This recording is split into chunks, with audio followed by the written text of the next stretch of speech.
Good day everyone! Ngayon ituturo ko sa inyo ang beginner's method ng pag-solve ng isang Rubik's Cube. Basically, ang beginner's method ay binubuo ng 5 steps. Solving the white cross, solving the first layer, solving the second layer, solving the yellow cross, and solving the third layer. Let's begin! Ang unang step ay ang pagbuo ng white cross. Ito ay napaka-intuitive, ibig sabihin hindi natin kailangan magsaulo ng anumang algorithm para masolve ito. Ang una nating gagawin ay ilagay ang white center sa ilalim at humanap ng white edges. Ipapakita ko ang iba't ibang cases na pwede nating ma-encounter sa pagbuo ng white cross. Ang una ay ang white edges on the middle layer, like this one. Hahanapin natin kung saan dapat nakalagay ang edge piece na ito. This is the white and blue piece, kaya ilalagay natin sa pagitan ng white and blue centers. I-move lang natin ito kung saan tatapat siya sa ating white and blue piece at saka natin ilalagay at ibabalik sa dati nitong posisyon. Ang sunod ay ang white edges on top, like this one. Itatapat lang natin siya kung saan siya ilalagay. This one is the white and green piece, kaya dito natin siya ilalagay sa pagitan ng white and green center. I-move lang natin siya and insert like this. Ang huli ay ang white edges sa third layer, like this one. Itatapat lang natin siya sa isang unsolved cross edge at ilagay sa middle layer. Then, we will solve this one kagaya ng pag-solve natin sa unang case, which is the white edges on the middle layer.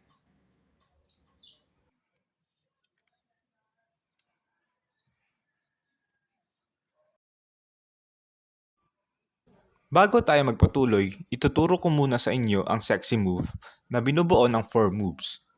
1, 2, 3, 4. Paulit-ulitin lang natin ito hanggang sa masanay ang ating daliri sa pag-execute ng move na ito. Pwede rin natin itong gawin sa kaliwang kamay. 1, 2, 3, 4. Gagamitin natin ito sa mga susunod na steps.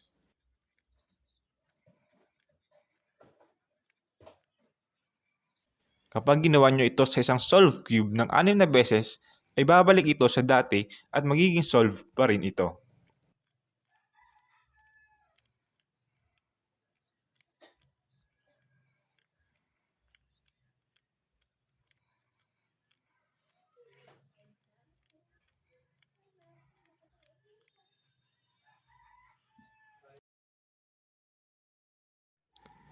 Pagka-solve ng white cross, ay bubuuhin natin ang first layer. Napakasimple lang nito.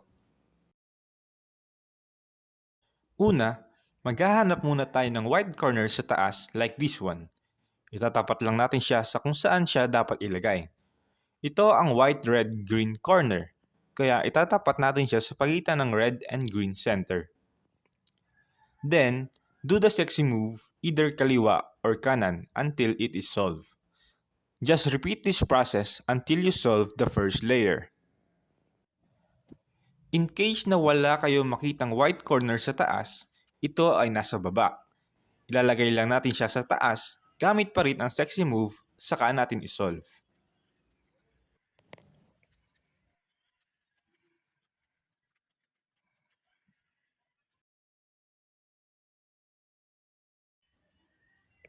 Pagkatapos ng first layer, ay isosolve na natin ang second layer. Maghahanap lang tayo ng edge piece sa taas na walang kasamang yellow, like this one. At itatapat lang natin siya sa kulay niya. Pagkatapos nito, tandaan lang natin ang 4 na letra na L, S, R, I. Una, layo. Itong red and blue edge na ito ay pupunta dito. Ang una nating gagawin ay ilayo ito like this. S for sexy. Pagkatapos natin ilayo, do the sexy move kung saan natin siya ilalagay. Dito siya ilalagay, kaya dito tayo magse-sexy move. R for rotate. I-rotate ang cube at humarap kung saan tayo nag-sexy move kanina. Dahil sa kaliwa tayo nag-sexy move kanina, sa kaliwa tayo haharap. I for insert. Ngayon, i-insert na natin sila gamit pa rin ang sexy move. Repeat this process until you've solved the second layer.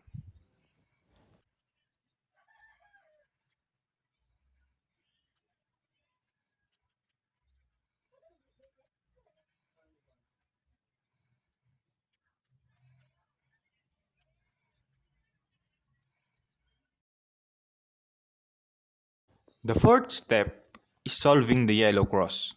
Sa pagsusolve ng yellow cross, i-ignore muna natin ang corners at edges lang muna ang ating titingnan. Sa pag-solve ng yellow cross, mayroon tayong tatlong cases: the dot case, right angle case, and the straight line case. Straight line. Iayos nyo lang yung line na pahiga, then first, do this move, and do the sexy move once. Right angle case. Iayos nyo lang siya na parang 3 o'clock sa orasan, do this move, and do the sexy move twice.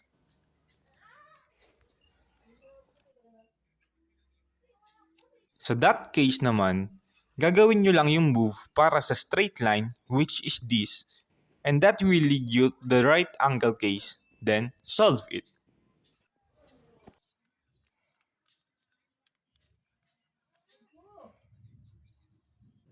And to finish the yellow cross, i-check natin kung nasa tamang posisyon ba ang mga edge pieces. Dalawang case lang ito. Either tama ang posisyon ng 4 na edges or dalawang edges lang ang tama.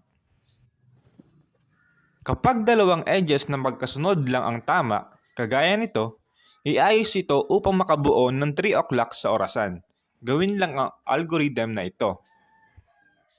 Itaas ang kanan, pihitin ang taas pakaliwa, ibaba ang kanan, pihitin ulit ang taas pakaliwa, itaas ang kanan, ibalik ang taas, at ibaba ang kanan. Kung hindi naman magkasunod ang dalawang tamang edges kagaya nito, gawin lang ang algorithm sa kahit anong posisyon at magkakaroon na ng dalawang tamang edges na magkasunod at isolve ito kagaya ng pag-solve natin kanina. Finally, nasa last step na tayo. Una nating gagawin ay ilagay sa tamang posisyon ang mga corners. For example, this yellow, red, blue ay nasa maling posisyon dahil ito ay dapat nandito. Ito ay may tatlong cases. Either tama na lahat, may isang tama, o di kaya ay walang tama. Kung may isang tama, ilagay lang ito sa front right, then gawin lang ang algorithm na ito. 1, 2, 3, 4, 5, 6, 7, 8. Then, i-check natin kung nasa tama na lahat. At kung hindi pa rin, ay gawin lang ulit ang algorithm.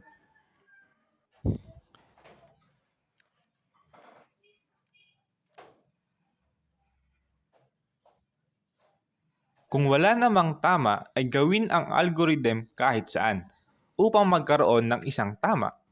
Saka ito i-solve kagaya ng ginawa natin.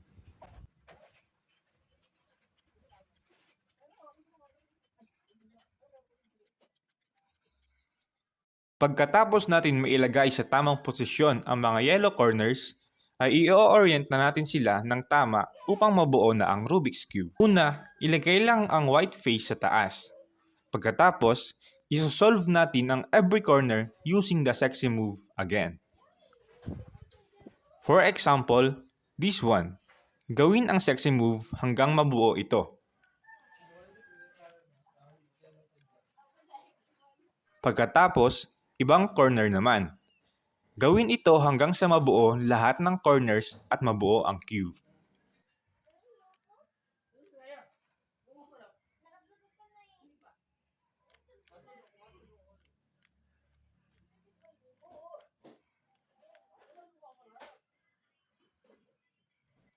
Congratulations! Marunong ka nang mag-solve ng isang Rubik's Cube.